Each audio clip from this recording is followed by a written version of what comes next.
नमस्कार, आप देख रहे हैं बदले का यूपी न्यूज और मैं हूं आपके साथ ज्योति पांडे। यहां हम आपको दिखाएंगे राजनीति से जुड़ी कुछ बड़ी और महत्वपूर्ण खबरें, साथ ही साथ हर क्षेत्र से जुड़ी बड़ी खबरें।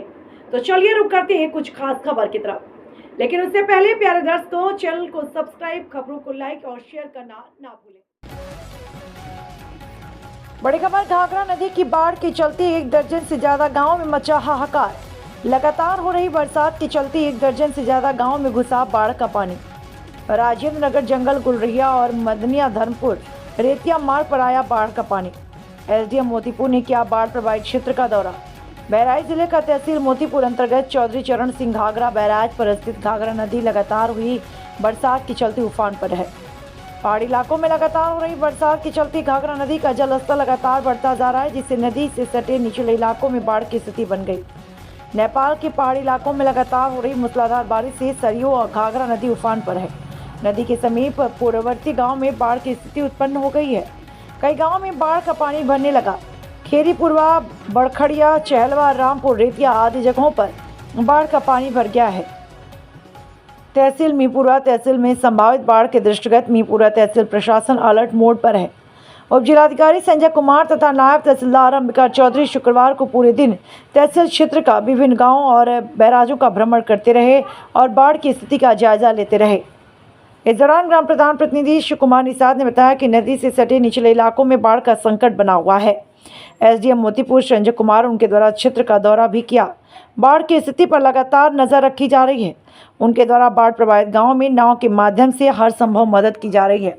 इस बारे में विस्तार से बात करेंगे अपने संवाददाता से। ग्राम सभा जंगल गुलरिया के दूधनाथपुरवा और तालिकापुरवा, ग्राम सभा बड़खरिया के गुप्तापुरवा, तुलसीपुरवा आदि गाँव का अस्तित्व खत्म हो गया। ठीक है, अब जंगल गुलरिया की बारी है। जंगल गुलरिया तो सारे मजरे बाढ़ से प्रभावित हैं, तो जंगल गुलरिया के लोग जाएं तो कहाँ जाएं?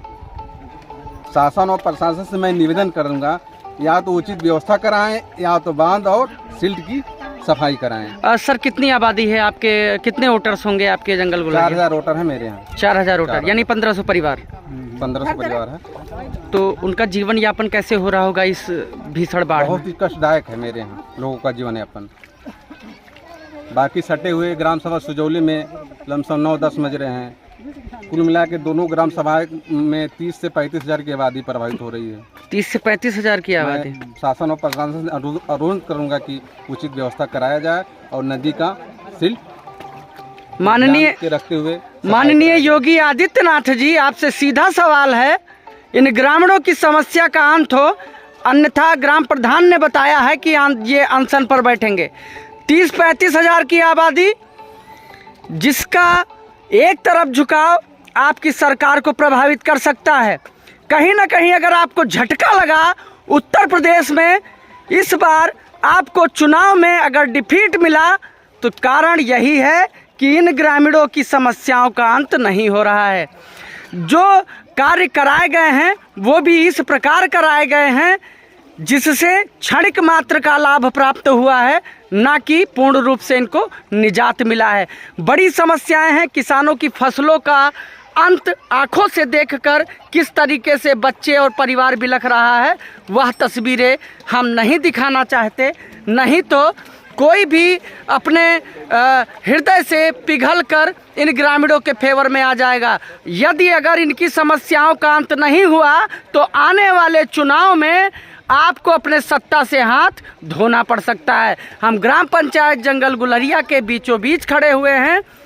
कौन सा गांव है प्रधान जी?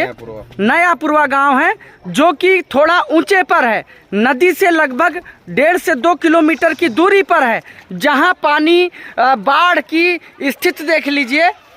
ये स्थिति है बाढ़ की। अगर इसी को एक आधार बना करके विपक्षा परिवार करेगा तो आपका सत्ता से हाथ धोना निश्चित है। हमारे साथ मौजूद हैं ग्राम पंचायत जंगल गुलरिया के प्रधान प्रतिनिधि शिव कुमार निषाद जी।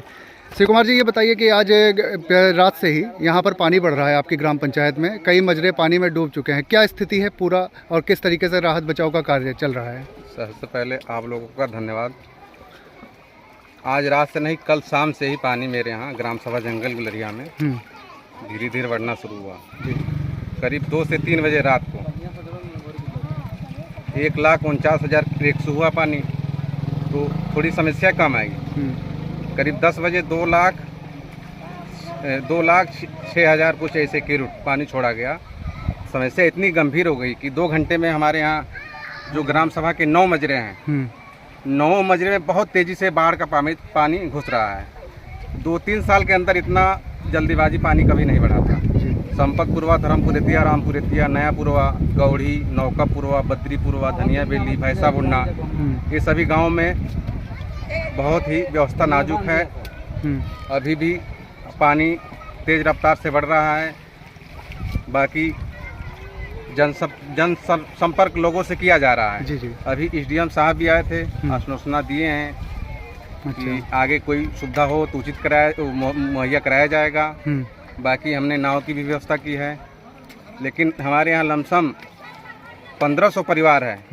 हम किसके पास नाव की व्यवस्था कराएंगे बताइए। मेरा पूरा ग्राम सभा जब डूबा है, आए दिन कटान से प्रभावित, आए दिन बाढ़ से प्रभावित, तो समस्या एक नहीं है हमारे पास, कई समस्याएं हैं। सबसे पहले मेन समस्या है जो नदी, अगर नदी पे कोई भी काम नहीं हुआ, जैसे सिल्ट की सफाई, हमने SDM साहब को ज्ञापन भी दिया था, अभी तक कोई भी जवाब नहीं आया। BDO को एक पत्र लिखा था, DM मैम ने भी आई थी मौके पर, बोली कि जो चहलुआ में काम हुआ तो वो भी जंगल गुलरिया में और बीच का सिल्ट हटवाने के लिए अभी कोई भी जन सूचना नहीं जारी हुई। इसीलिए हम ग्रामवासियों से और हम सभी लोग परेशान हैं। अच्छा, ये बाढ़ की समस्या है, इसके बाद में कटान की, और आप लोग लगातार ज्ञापन भी दे रहे हैं, इसके लिए आवाज़ भी उठा रहे हैं, लेकिन समस्याओं का समाधान नहीं हो पा रहा है। आए दिन हर 8-10 दिन पे बाढ़ की समस्या आ रही है। इस समस्या का निजात हमको कब मिलेगा, कैसे मिलेगा, ये हम नहीं समझ पा रहे हैं। क्या करें, कौन सा उपाय करें, किस अधिकारी के जाएं। DM मैम भी आई थी, आश्वासन दे के चली गई।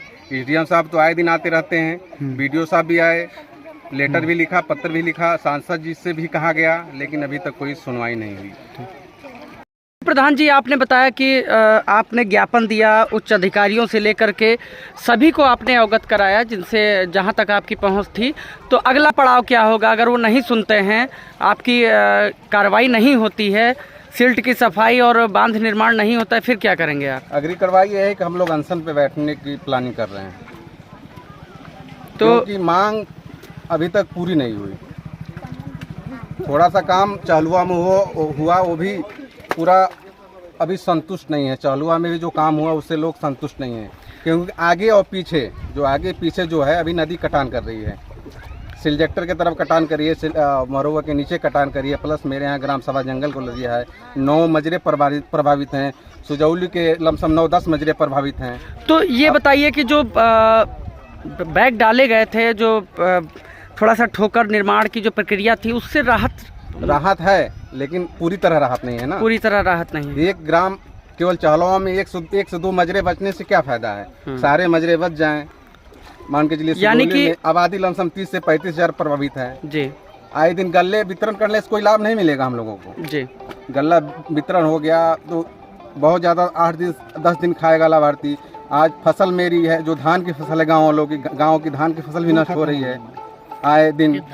तो ये बताइए सर, जैसे आपके यहाँ फसल जो नष्ट होती है उसका कोई मुआवजा मिलता है सरकार की ओर से? मुआवजा आप देखिए क्या होता है। पहली बात तो लोग बोलते हैं सब्सिडी वगैरह बीमा कराइए, रजिस्ट्रेशन कराइए तभी मुआवजा मिलेगा, बाकी तो कोई वो उपयोग तो नहीं है। बाकी आए दिन जो मेरी ये समस्या हम लोगों की मेन समस्या है।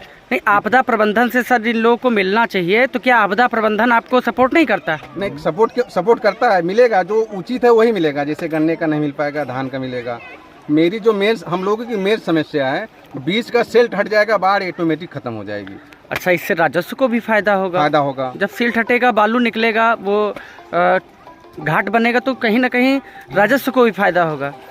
तो इन ग्रामीणों की जो समस्याएं हैं उसको लेकर के हम ग्राम प्रधान प्रतिनिधि से बात कर रहे थे। और आपको बता दें कि यह क्षेत्र जंगल गुलरिया, सुजौली, चहलुआ, बरखड़िया पिछले कई सालों से इस आपदा को झेलता आ रहा है। पिछले कई सालों से नहीं, पिछले 100 सालों से ये ऐसे ही झेलता आ रहा है।